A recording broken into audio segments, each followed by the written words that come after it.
We're going back to how to create unity in the family, and we spoke until now that we have to participate. Let the kids participate.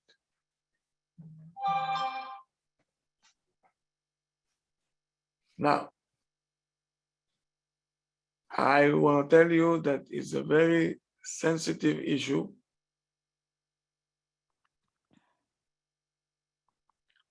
And you need to think and to have an open eyes. It's very clear that you cannot share with the kids everything. Don't get me wrong now, yes?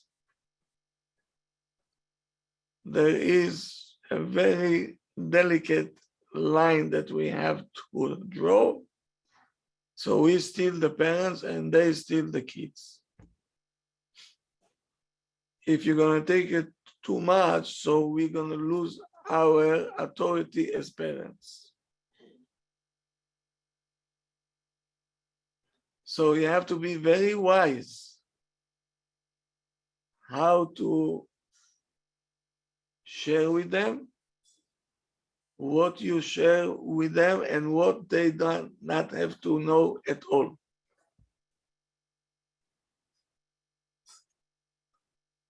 Yes, we want to be very close, with a very close relationship with our kids.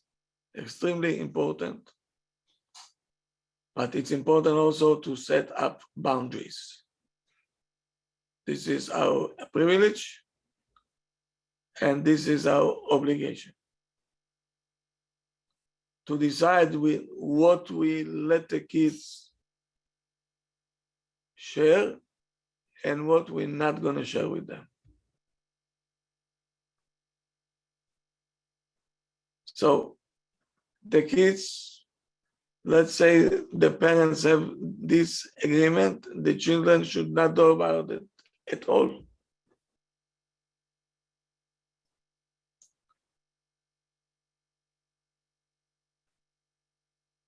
To share with them the problems that you have with other kids in the family is not for them to know.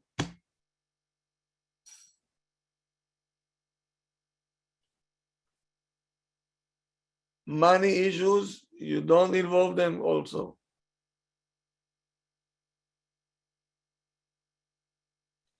And there are more things that they don't have to know.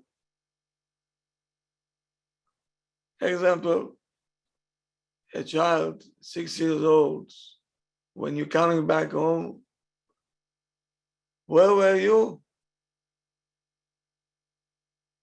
And you don't want to tell them. So be sure of what you're doing.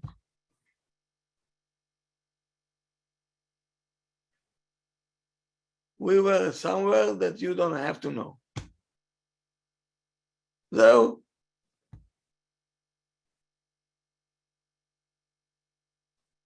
and if the child is, a cutie pie, and he says, okay, you don't want to tell me? So when I'll go out, also, I will not tell you. Don't get scared. And don't take a step back and say, maybe I made a mistake. I didn't tell them where I was. No. In this case, you're saying to the child. Kids saying to the parents where they going. Parents are not saying to the kids where they're going. Bingo. Authority.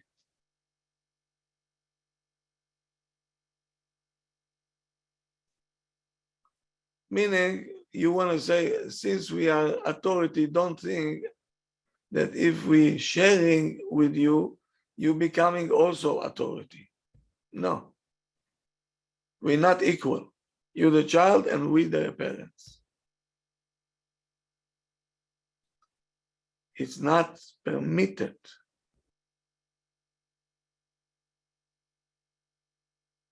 to let the relationship between us and the kids, and we want the relationship to be open and give up the chinuch that we have to give them,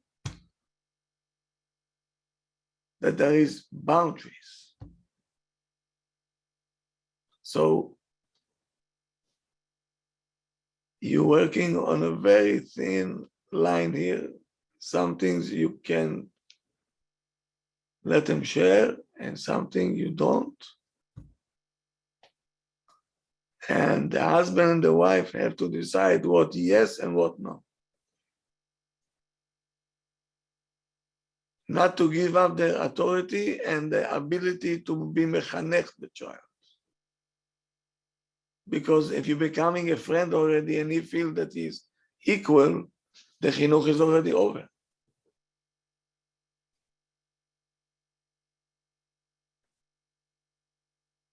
So if you're going to tell me I don't know how to do it, oh yes, you know. Why? Because Hashem gave you a natural chokhmah to be a parent. And if we know that, so we will find the right way how to tell the kids, we'll share with you what we feel that we can share with you. Not everything. Oh, here we go.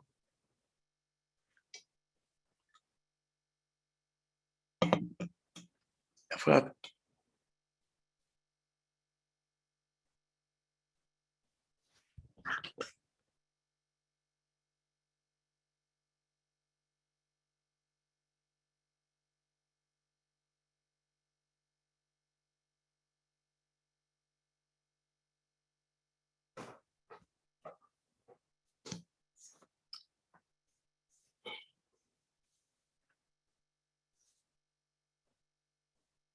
Here we go.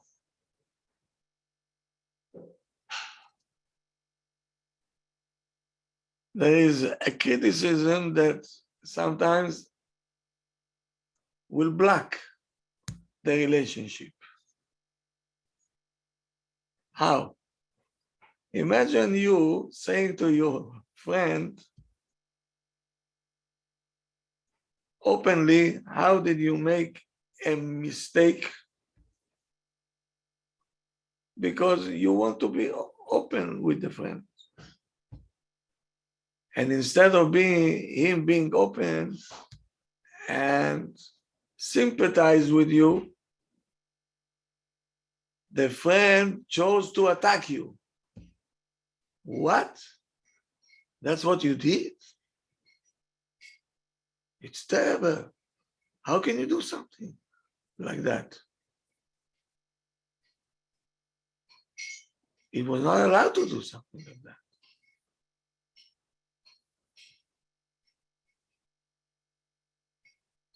And even though the friend was saying, okay, yes, I know I made a boo-boo. Asur, okay, Asur, I know that.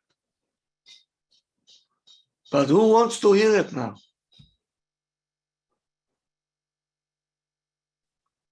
Who wants, at the time that I'm opening up to you, I'm telling you what I did, I'm telling you a secret actually that was in me.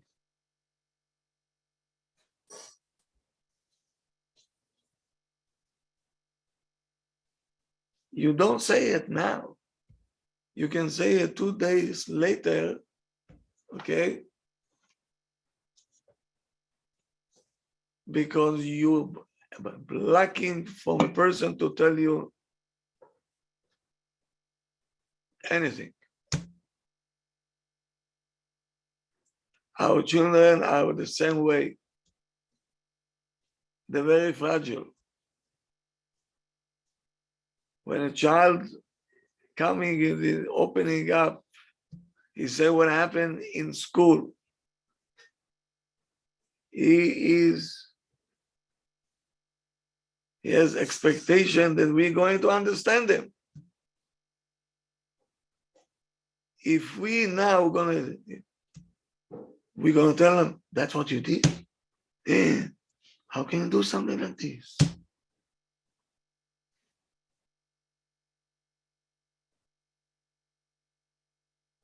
The teacher was okay that she did this to you. Why did you do it? Don't say it now.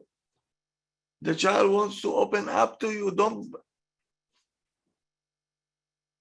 cut it off.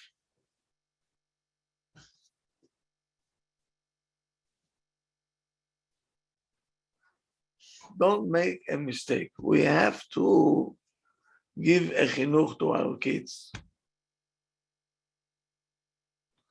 But we have obligation also as parents to do it at the right time. Many times we're trying to discipline this child and to tell him what he did wrong in the wrong time.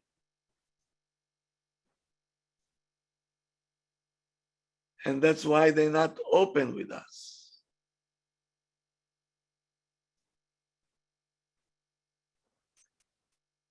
Because they're afraid everything that they're going to say, they're going to hear now criticism. Rav? Yeah. Can I ask a question? Yeah. Is that why some kids are more open with one parent than another? Yes. They don't want to be criticized? So the question is, should the other parent tell the other parent that doesn't know about it? They should talk about it, yes. But if they know the other parent is going to be more critical, how could you help that spouse of yours? Or is that You're going to sit him down and you're going to tell him, the child will not talk to you. That's what you want. Okay. Thank you. A child coming from school and he's saying to his Abba, my friend got on my nerves today. He didn't want to stop. He said, I had no choice. I beat him up.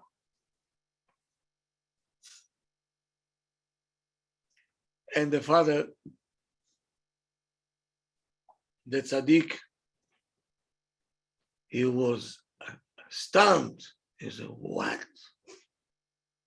You raise your hands? You? What, you Esav? How many times at home I told you you're not allowed to raise hands? You Rasha.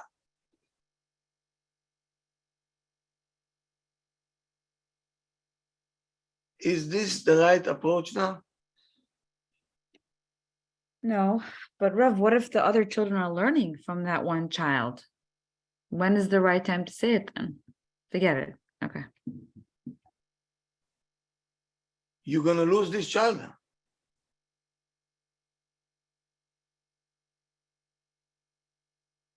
And how much chances you give to the child that got so hurt that what you're telling him now, you Esav and you're not allowed to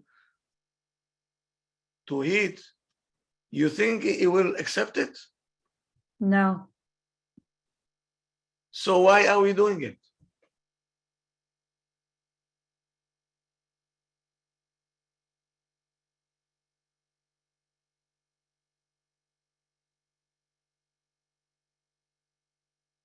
And how much chances you give to the child next time to talk again to his father? You think he will talk to him? No. He'd rather not tell him because he doesn't want to be criticized. Absolutely. Here we go.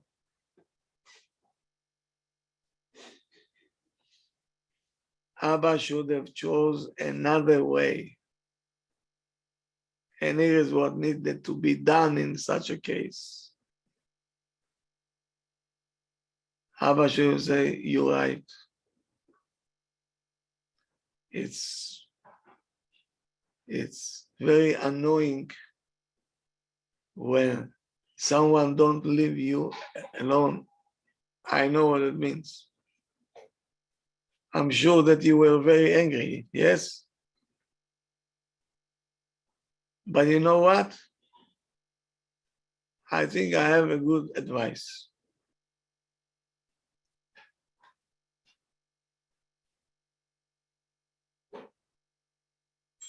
Maybe I want you to think about it.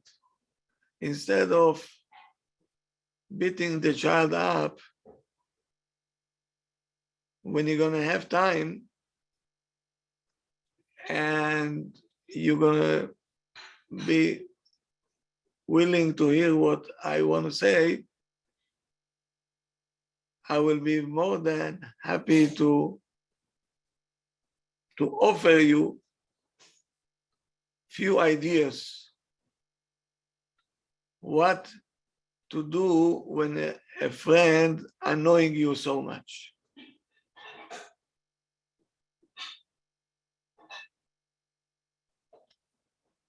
How does it sound? Sounds very good, Rav. Is the child will talk one more time to his Abba? Yes, because the father's compassionate, he's understanding, he's empathetic.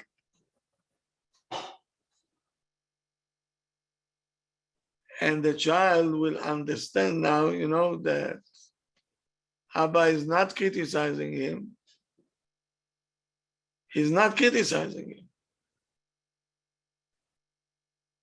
And he didn't give him a speech, why did you hit?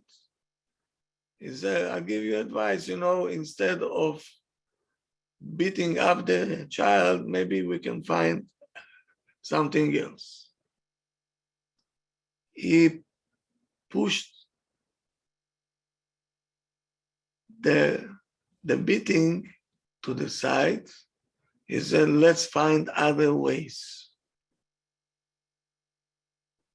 Maybe there are other ways.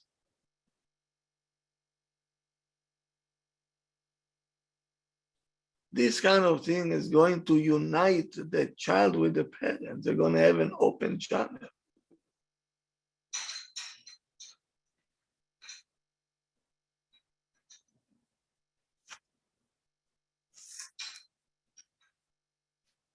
So maybe some parents will say, what? I'm not allowed to tell my child anything. That's how it sounds. So I will let him be wild so he can hit. I don't want my child to beat up other kids. There is no reality of criticism that building a child. So how do you expect me to give a chinuch in everything? I have to find a way, this way, that way. That's a question, okay.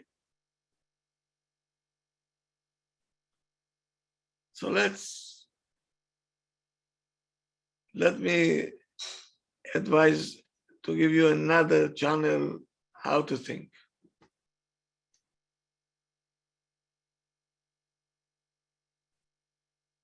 I hope I will be able to convince you, and maybe slowly,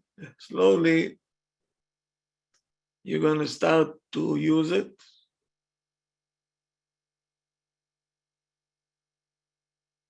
So let me tell you this. Criticism basically is not building anybody.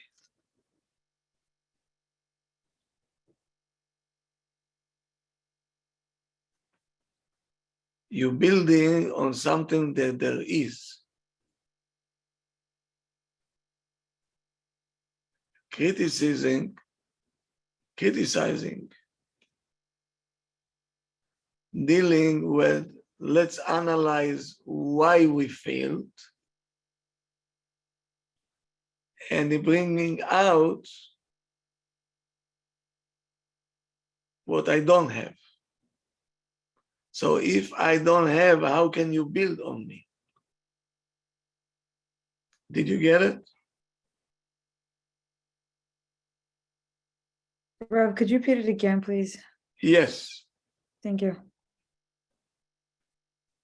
Criticism usually doesn't build you.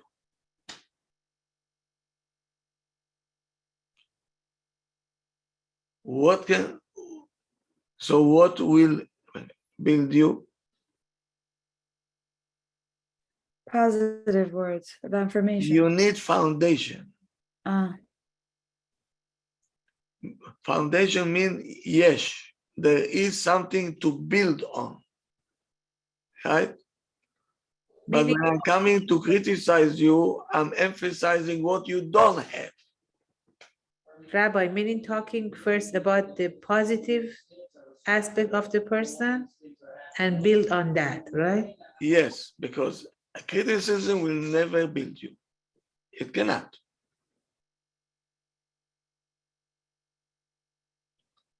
And most people in our time, they're having a tough, very difficult time with criticism. We're not strong enough to separate between themselves and the failure that they had. Right away, they're combining the two things together and say, I am a failure. Not what I did went wrong. Meaning me is me, and what I did was wrong. But me, I'm still me. We're taking the failure and we combine it with us and we say, we are failures. Did you get it, or it's too deep? Meaning we're not separating the criticism from who we are. Exactly. Okay. Very good. But a child can't do that because they don't have enough foundation to build on. So how can you criticize them? So how do we give them that foundation first, Rav?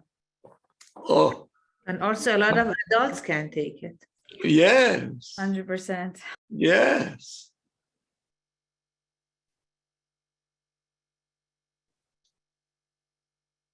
What gives a person koach? The positive things about himself. Very good. Excellent. When he knows what kochot he have, other people are telling him,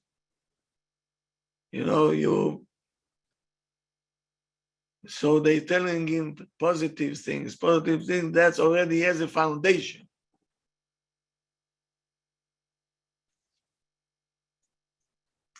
And now when you have a foundation, we have what to build on, then you're ready to accept that what he's doing in this case is not correct. Rav, would that also work as student and teacher with children and teachers? With everybody. Okay.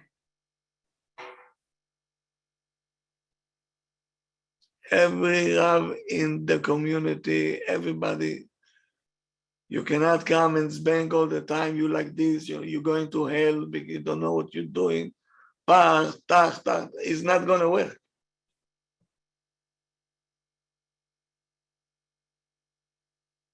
And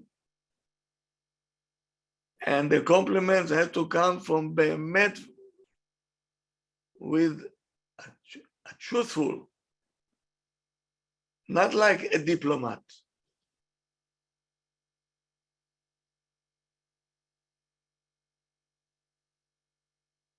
So this Abba, they talk to the child who punched his friend.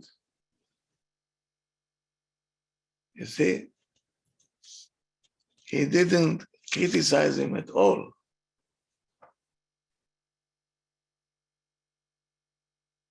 First of all, he told them, "You're right." The child says, "I'm right." It's now he took it to a different channel. So it's very annoying when somebody doesn't leave you alone. Did he say anything yet on the punching? No, he didn't mention it yet. Klum.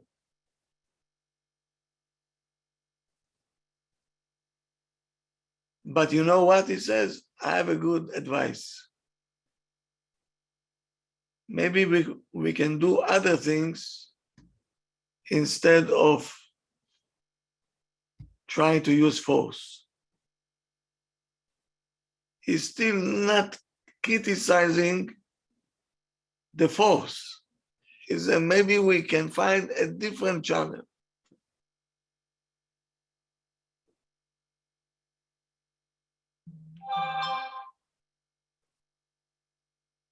When you're gonna be open to hear, maybe I can offer you a few advices and you choose which one you like for next time.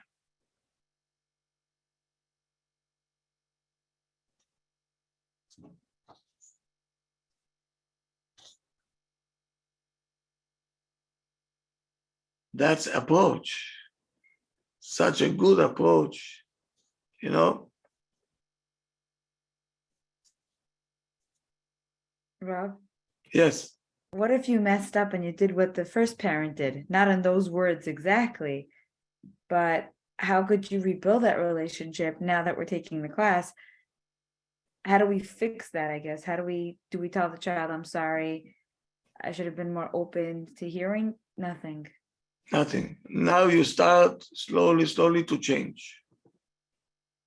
So you wait till the child reapproaches you and you use this new approach. Yes, Okay, thank you, Rob. yes.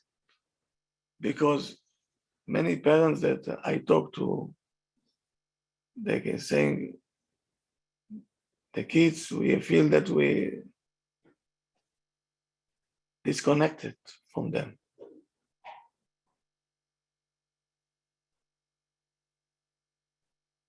Imagine a child wants to get married because he wants to get out of the house.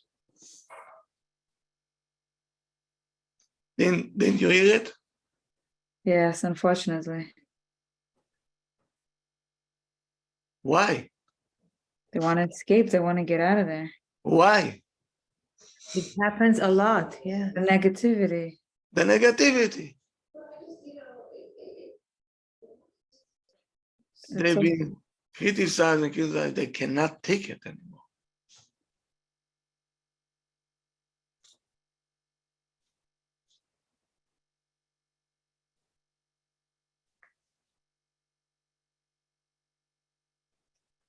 So now our generation have many crises.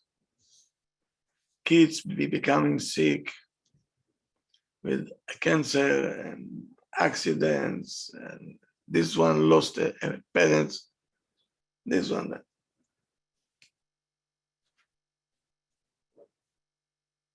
Should we share with the kids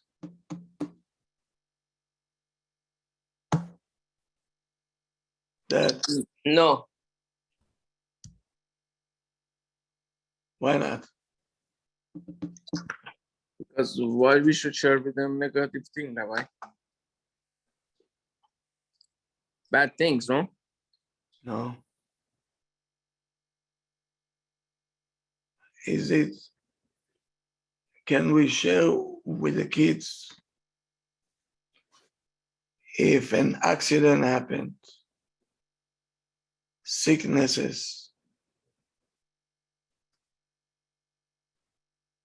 disasters, how much the kids have to know, and if bechlal they need to know? That's a question. So in our world of today, It's impossible and it's not correct to hide things from the kids. Why? If you live in Eretz Israel, for example, if the child not aware of what a war means, imagine he hear sirens all of a sudden. That's a trauma.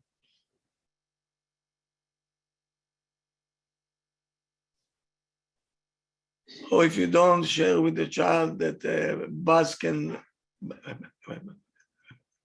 blow up, or a restaurant can blow up,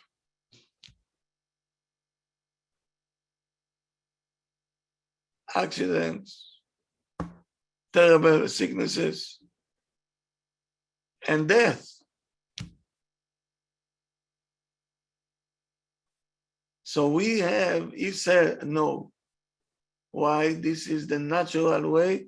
I want to protect my child from all this. I don't want him to hear this. So you have to recognize the fact you cannot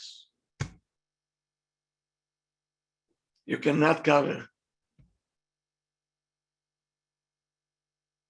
Because we are living in a world that everything is very wide open and exposed. If they're not going to hear it from the parents, they'll hear it from a friend, they hear it on the street, they hear it on a radio, maybe even in school.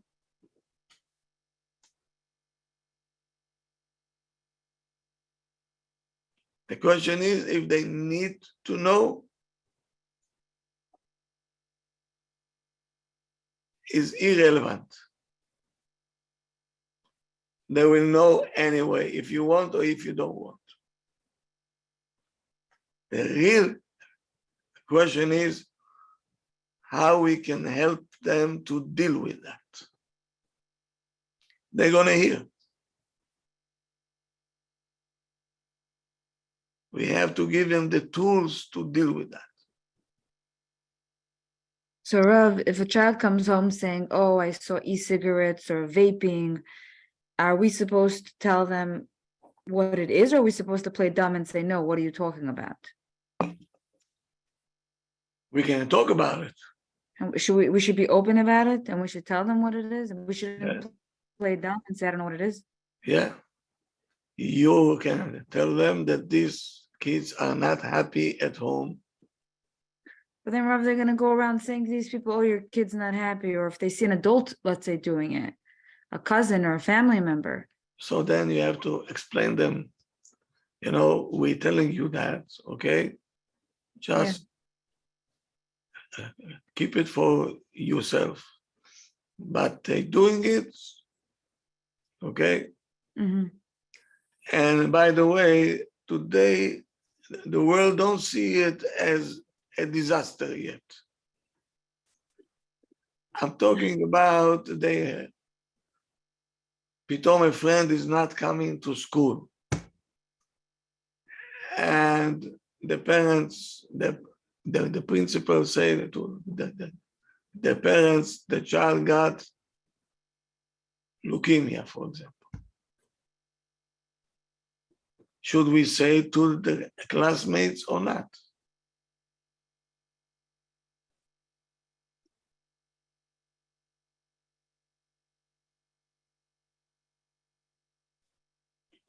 So if we're going to cover up and not to let them know, at the end they're going to find out and they're going to be very scared. Why? Why they don't tell us? Probably it's very bad. Now they're going to get frightened so much.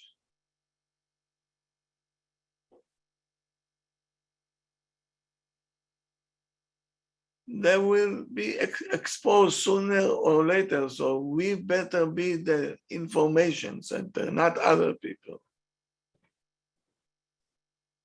We as parents, we can have the control, what to say to them, how to say to them. We know our kids. To do it right. And with the details that can match to the child age. Not every age you can say the same thing.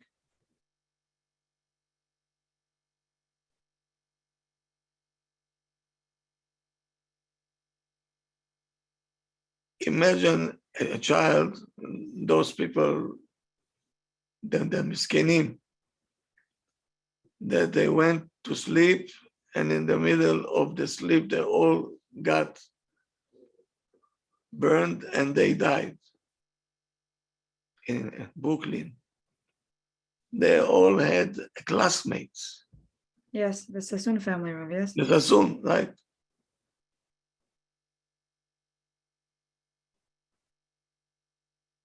How the child going to react to all this? He is looking for someone to give him a chizuk, somebody to lean on. And if we will not be the one, who is going to be? It's only us that can give the child the story, and we can educate them, we can comfort them, and we give them the tools to continue.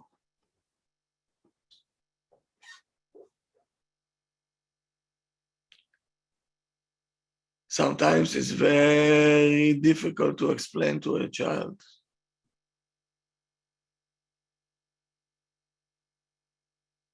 It's much easier not to say anything.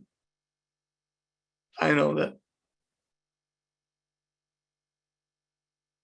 But as I always say, from reality, you cannot run away. Reality you have to deal with. Many people, unfortunately, they think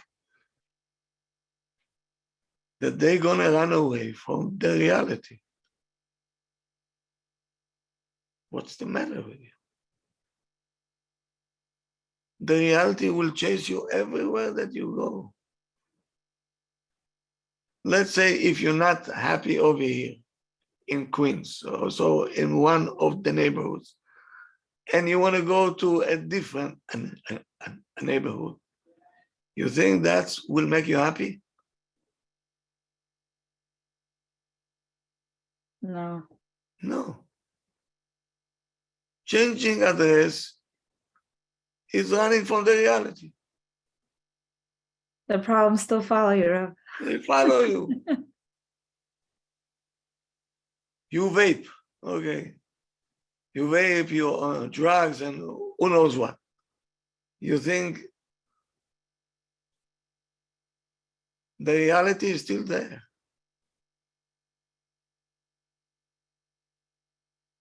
The reality will hunt you all the time. You have to deal with this.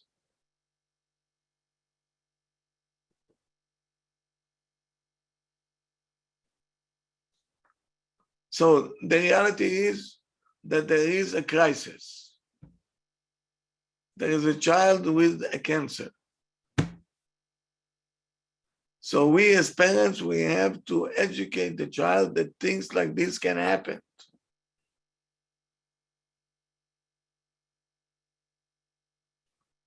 And then the child will start to ask why Hashem is doing this. Okay. So now you have chance to explain the child, we not Hashem. Hashem has his own cheshbonot. Hashem knows what he's doing, right? Our job is not to ask a question. Our job is how to help the child. This is our job. Why? We will never know why.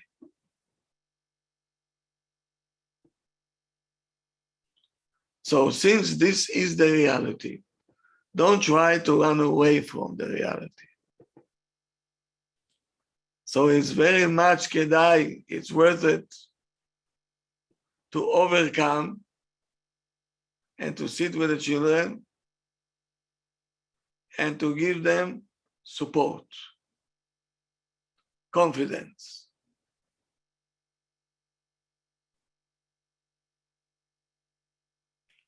Of course, I'm not saying that it's for every age, right?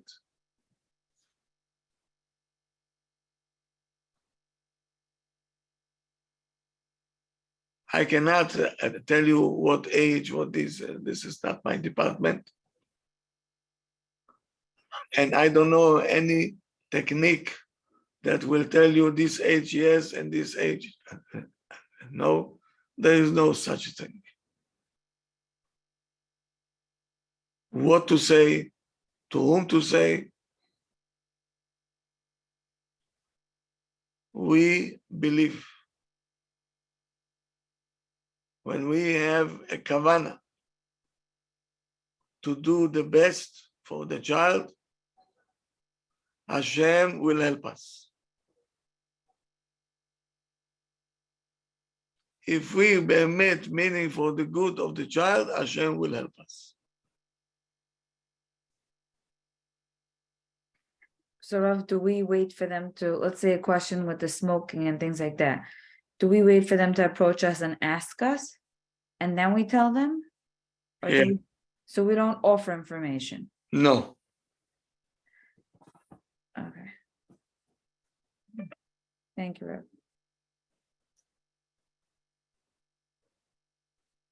Example. A child, 13, 14, 15 years old, died from overdose. And you have teenagers at home. Should I tell them the reason how he passed away or not? Honestly, I would tell them because I want them to know that this is what drugs can do. I want them to have that fear. I mean, I want them to a little bit. Yeah, Okay. I don't want to see them doing it. Okay, so it's a good opportunity, right? To explain the child not only, I don't want to, why the child decided to smoke. Is it because he felt low self-esteem? He didn't love him in pain? He's in pain. The child probably was not happy with his life.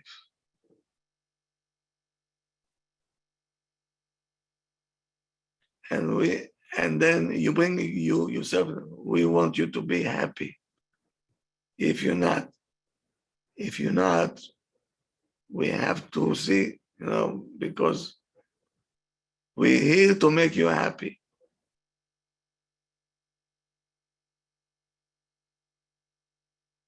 So we're opening a channel to talk to the child while he knows that the other child was not happy, and that's what happened to him. So it will open up a channel.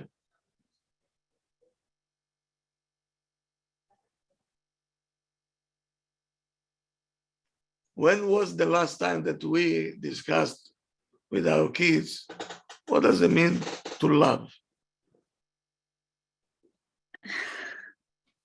It's a good question, Rav. I know.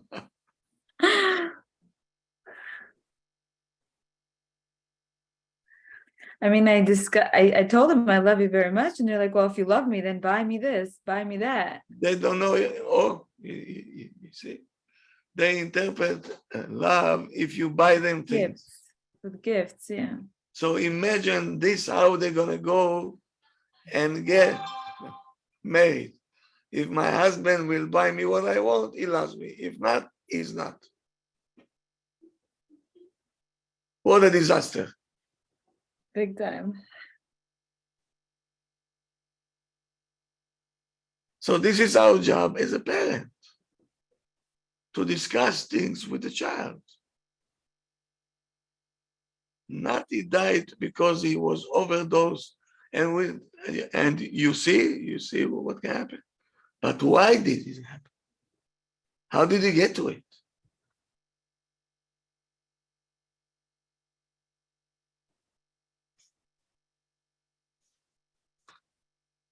So you can tell the child now you have such an open field to say everything.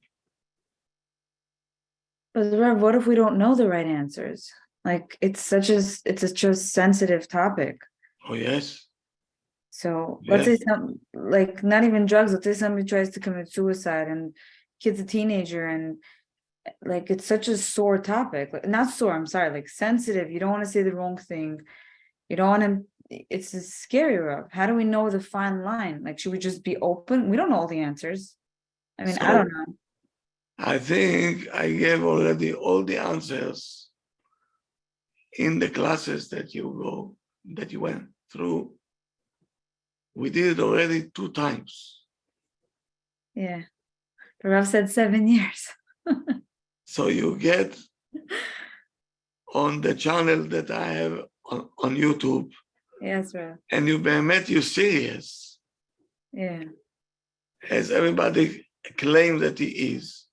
Yeah. You have to hear it over and over and over again. Okay. Because this is our obligation as a parent. Even more than food. We want them to connect to us, to be next to us all the time.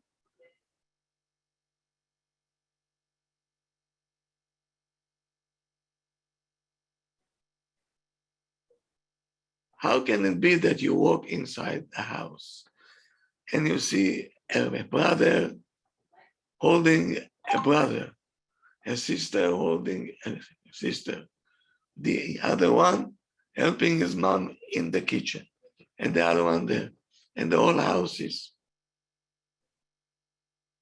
And you walk into another house.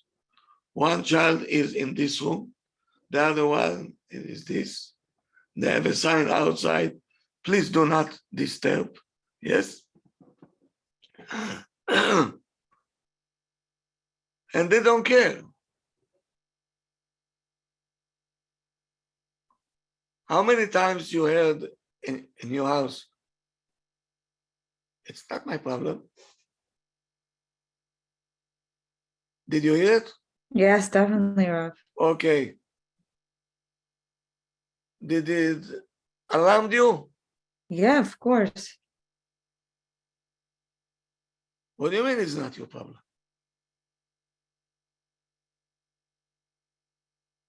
You're not alone over here. It's our problem. So right away, he's excluding himself from the outside. That's not my problem. I'm independent. Opa. No unity. No unity. But where is it coming from? If you're trying to be close with your kids, where is it coming from? Oh, very good question.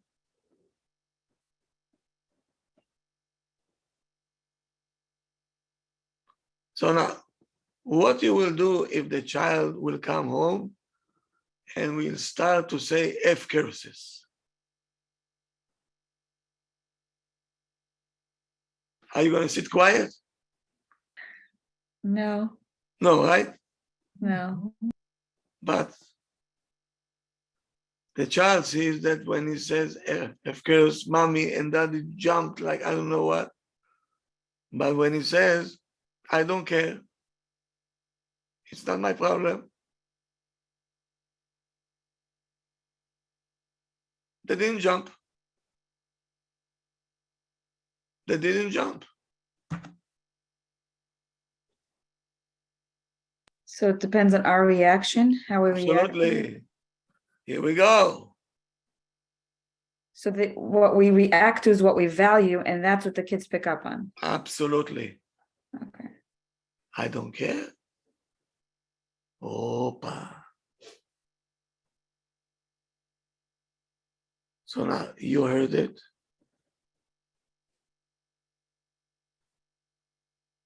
Don't say anything now. Wait for opportunity. And while you're sitting on the table eating with the kids, you say, kids, there is a terrible thing that only Goyim saying it. It's not a Jewish word. It's the biggest curse. When you say it's the biggest curse, all the kids automatically, Ears Oh. open. ears open. They say, you know what is the biggest curse? When a person says, I don't care.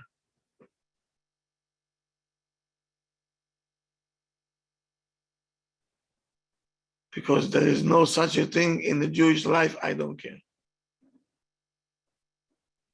I said the same thing to my grandchild today. I learned from you. כל ישראל ערבים זה לזה. Right, right, right. We are guarantor for each one of us.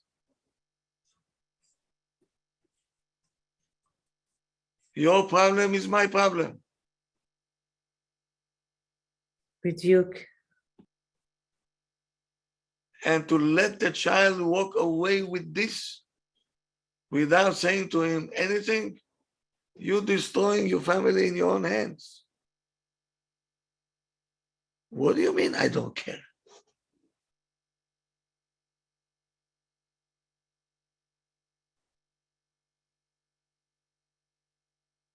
And if the child is deciding to test you and he continue to say, I don't care, we're not allowed to say this in our house. If he doesn't stop, Ima don't cook. No laundry, no clue. Ima, why didn't you cook? I don't care.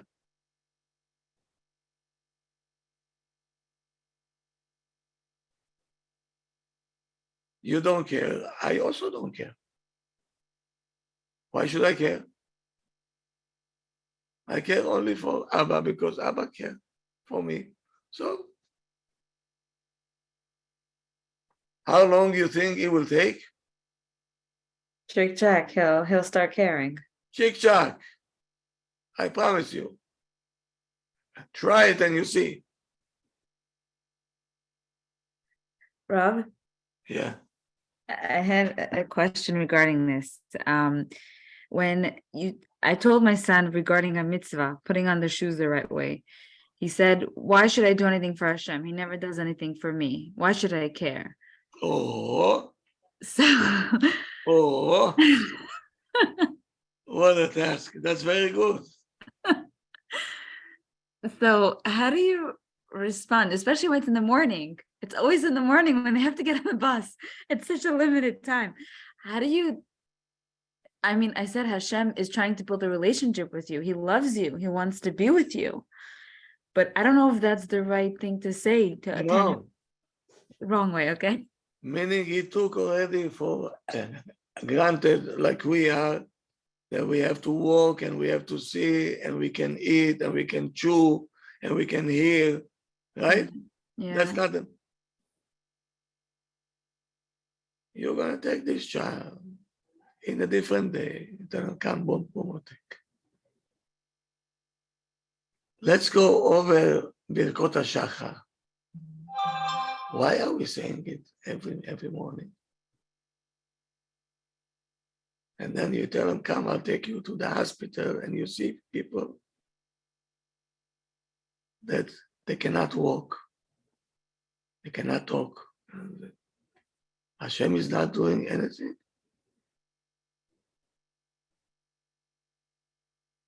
Are you gonna let it go just like that? No, that's so powerful. I didn't know how to make it more practical to him. No.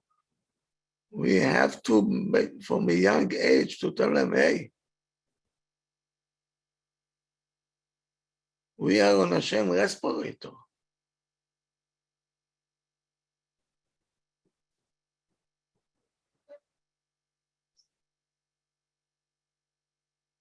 I will make with this, wow, Habibi, if somebody will tell me this, wow. For days, I'll sit with him, days.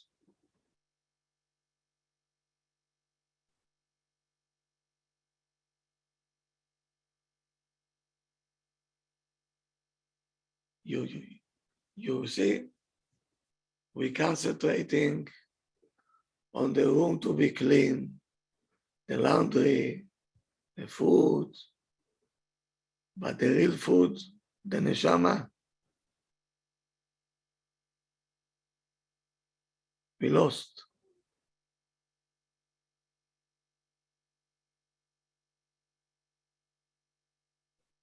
And this is our obligation.